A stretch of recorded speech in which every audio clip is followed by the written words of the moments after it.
राम राम सा। जय श्री राला बाबा की जय। श्री किसान विजय श्री किसान। शिक्षा समाज की संजीवनी है, राष्ट्र के विकास की मूल आधार भी है। शिक्षा से ही सबका विकास हो रहा है। आज मेरे पास एक बहुत अच्छे शिक्षाविद और बहुत ही अच्छे करियर काउंसलर श्री रविंद्र जी शोराण हैं, जो Navodaya schools, central schools, central universities, national law universities, IIM, IIT आदि में एडमिशन के लिए बच्चों का मार्गदर्शन करते हैं, उनको कोचिंग के माध्यम से तैयारी करवाते हैं और बहुत ही सटीक तरीके से, बहुत ही रीज़नेबल फीस में बच्चों को एक बड़ा प्लेटफॉर्म दे रहे हैं। जनरली नीट, IIT की कोचिंग और फाउंडेशन कोर्स जैसे तो बहुत से संस्थान हैं, लेकिन रविंद्र शोराण लेकर आए हैं आयाम कोचिंग संस्थान, जो स्पेशली CUET, क्लेट, IPMAT और BSc नर्सिंग की तैयारी करवाते हैं। मैं चाहूँगा सर, सबसे पहले तो आयाम के बारे में बताएं कि आयाम कोचिंग मूल रूप से किस थीम पर है। जी सर, नमस्कार। आयाम कोचिंग पिछले 5 साल से हम बच्चों को जो ट्रेडिशनल कोर्सेज हैं, जैसे आपने बताया कि बच्चे ज़्यादातर जो हैं वो नीट की तैयारी करने के लिए या JEE की तैयारी करने के लिए दुनिया भर के बच्चों के पास ऑप्शंस होते हैं जी। लेकिन जो इस देश के हायर एजुकेशन के जो टॉप इंस्टीट्यूशंस हैं जी। लाइक दिल्ली यूनिवर्सिटी है जी। जवाहरलाल नेहरू यूनिवर्सिटी है, बनारस हिंदू यूनिवर्सिटी है, जहाँ से बच्चा अपनी हायर एजुकेशन जिसमें वो BA, BSc, BCom, BBA, BCA, BBA, BPA, BFA इस प्रकार के ग्रेजुएशन के कोर्सेज में एडमिशन लेता है। तो आज से 2 साल पहले क्या हुआ कि UGC ने और इन सब यूनिवर्सिटीज़ में एडमिशन के लिए एक ही प्रोसेस, एक ही टेस्ट शुरू कर दिया, CUET, common university entrance test, जिसमें देश के सारे सेंट्रल यूनिवर्सिटीज़, इस देश के लगभग डीम्ड यूनिवर्सिटीज़, कुछ प्राइवेट यूनिवर्सिटीज़ और बहुत सारे स्टेट यूनिवर्सिटीज़, लगभग 200 के आसपास कैंपस मिलकर ये CUET का एग्ज़ाम जो है इनके लिए एग्ज़ाम होता है। तो अभी इस साल से हम जो है वो CUET के साथ साथ बच्चों को इस देश के जो नेशनल लॉ यूनिवर्सिटीज़ हैं, जहाँ से बच्चा BA LLB, BCom LLB या BSc LLB में एडमिशन लेता है जी। या फिर IPMAT है। IPMAT का मतलब ये है कि पहले क्या होता था, IIM जो इस देश के Indian institute of management top 3 जो एजुकेशन इंस्टीट्यूट है उसमें नाम आता है, वहाँ पे एडमिशन PG में होता था और उसके लिए कैट एग्ज़ाम लगता था।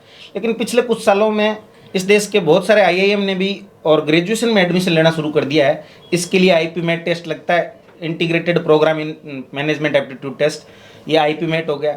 और उसके बाद जो BSc नर्सिंग का जो कोर्स है जी, जिसको पूरी दुनिया में इंडिया का जो BSc नर्सिंग का स्टूडेंट है उसको अव्वल स्टूडेंट माना जाता है, जिसमें एम्स नर्सिंग हो गया, एम्स के थ्रू BSc नर्सिंग करता है बच्चा, या फिर हमारा राजस्थान की बात करें तो RUHS जो हमारा हेल्थ यूनिवर्सिटी है वहाँ पे एडमिशन BSc नर्सिंग के लिए RUHS BSc नर्सिंग होता है। तो ये 4 प्रकार के कोर्स जो है वो आयाम इंस्टीट्यूट में करवाए जाते हैं। आज 5 साल से हमारा इंस्टीट्यूट जो वो सीकर में चल रहा है। इस साल से हम ये 4 कोर्स जयपुर ब्रांच में, जो कि आपके गोपालपुरा बाईपास में त्रिवेणी नगर में, त्रिवेणी पुलिया उतरते ही, और विश्वेश्वरैया नगर में एक कोचिंग इंस्टीट्यूट इस्टेब्लिश करी हमने, वहाँ से ये 4 कोर्सेज बच्चों को करवाएंगे। आयाम कोचिंग में CUET, क्लेट, IPMAT और BSc नर्सिंग के कोई भी बच्चे एडमिशन ले तो क्या उनकी क्वालिफिकेशन हो, किस तरीके की उनकी फ़ीस का स्ट्रक्चर है? सर, जो बच्चा अभी 11th क्लास में है, यानी 10th क्लास जिसने पास कर लिया, 11th में जो बच्चा है, अगर वो बच्चा स्कूलिंग के साथ साथ 11वीं 12वीं में अपनी स्कूल में आराम से पढ़े और शाम इवनिंग आवर्स में वो 2 से 3 घंटे आकर अगर जनरल क्लासेस लेता है तो वो बच्चा 11वीं 12वीं के साथ ही तैयारी कर सकता है। उसको ना तो ज़्यादा फीस वगैरह देनी पड़ेगी और वो जो देश के जो टॉप इंस्टीट्यूशन हैं उनमें आराम से बच्चा चला जाएगा। और अगर बच्चे ने 12वीं पास कर ली है तो 12वीं के एग्ज़ाम देने के बाद लगभग 2 से 2.5 महीने का टाइम होता है। उसमें अगर बच्चा पूरा क्रैश कोर्स करे तो उस क्रैश कोर्स के बाद और जो एग्ज़ाम लगेगा मई के लास्ट में, उस एग्ज़ाम में वो बच्चा उसमें भी सिलेक्ट हो सकता है। पिछले 2 साल से जो CUET जब से आया है तब से आयाम का जो रिजल्ट है वो आप सबके लिए बड़े अचरज की बात है कि पिछले 2 साल में हमने 95% बच्चों के सिलेक्शंस दिए हैं। इंडिया की जो टॉप फर्स्ट रैंक होती है वो लगातार 2 साल से आयाम के बच्चे जो हैं उस पर कब्जा कर रहे हैं। और रही बात फीस की, तो फीस के लिए जो है बच्चा 2 महीने के लिए जो कोर्स करने के लिए आएगा क्रैश कोर्स, तो उसमें बच्चा चाहे स्ट्रीम आर्ट्स का है या साइंस का है या कॉमर्स का है, हिंदी मीडियम है या इंग्लिश मीडियम है, लड़का है या लड़की, सब के लिए हमने जो फीस रखी है वो 26,000 रखी है। 26,000 में बच्चा अपनी पूरी तैयारी कर लेगा। और अगर बच्चा कोई टारगेट कोर्स में एडमिशन लेता है पूरे साल भर के कोर्स में, तो उसके लिए 60,000 फीस जो है वो बच्चे के लिए रखी है। अच्छा, अब ये सारे कोर्स जो हैं उसके लिए जयपुर में आपने सुविधाएं कर दी है। जी सर। आज ग्रामीण क्षेत्र के बच्चों को ज़रूरत है हाई एजुकेशन में जाने की। किसानों के बच्चे अभी तक केवल सामान्य प्रतियोगी परीक्षाओं में पुलिस, पटवारी, ग्राम सेवक और टीचर्स इसी तक सीमित है। उनकी सोच को डेवलप करने के लिए आप एक ग्रामीण परिवेश से आके इस एटमॉस्फेयर में हो, क्या विजन रखते हो कि ग्रामीण क्षेत्र के बच्चे हायर एजुकेशन में टॉप लेवल पर जाएं? सर, ये CUET आने से पहले दिल्ली यूनिवर्सिटी में जो एडमिशन का जो प्रोसेस था वो परसेंटेज से होते थे। दिल्ली यूनिवर्सिटी के दो कॉलेज की बात करता हूँ, SRCC Shri Ram commerce college और एक आपका सेंट स्टीफेंस कॉलेज। इन दोनों कॉलेज में बच्चों के जो एडमिशन हैं वो 98 और 99% पे बंद हो जाते थे जी।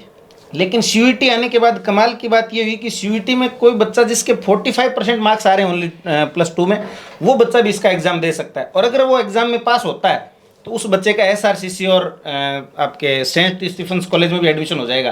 कुल मिला के कहने का मतलब कि जो 100% हमारे गांव का बच्चा 100% नहीं बना सकता है। क्यों नहीं बना सकता? क्योंकि इस प्रकार का इंफ्रास्ट्रक्चर, उस प्रकार की फैकल्टी, उस प्रकार की फैसिलिटीज़ वो नहीं हो पाती हैं।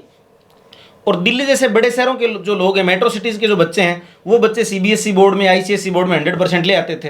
तो पिछले 2 साल से जब से ये CUET स्टार्ट हो रहा है, जब से आयाम ने इस प्रकार के कोर्सेज करवाने शुरू किए हैं, तो फर्स्ट रैंक पे बच्चे जा रहे हैं। तो कहने का मतलब गांव और देहात का जो बच्चा है, सबसे ज़्यादा फायदा अगर CUET के टेस्ट के बाद किसी का होगा तो वो गांव के बच्चे का होगा, बशर्ते उसका +2 का जो सिलेबस है उस सिलेबस पे कमांड और जनरल टेस्ट और लैंग्वेज के लिए उसका सामान्य ज्ञान जो 10-12 साल से लगातार जो पढ़ रहा है वो चीज़ें उससे पूछी जाएंगी। तो गांव का बच्चा बहुत ज़्यादा फायदे में रहेगा। और चूंकि ग्रामीण परिवेश के बच्चों का जो DNA में पोटेंशियल होता है बहुत गजब होता है, सीखने की प्रतिभा उनकी मजबूत, वो सारी चीज़, तो निश्चित रूप से आप भी आयाम से जुड़े और इस तरीके के हाई एजुकेशन के लिए बच्चों को एक सिस्टमेटिक रूप से आगे बढ़ाने के लिए आप आगे आएँ।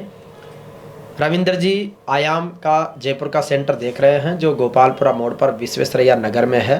पुलिया उतरते ही लेफ्ट में आप विजिट करें। और इसके अलावा इनके YouTube चैनल, Facebook पेज और Instagram आदि ID पर भी ये सारी वीडियोज आप देख सकते हैं। बहुत बहुत धन्यवाद सर। Thank you sir.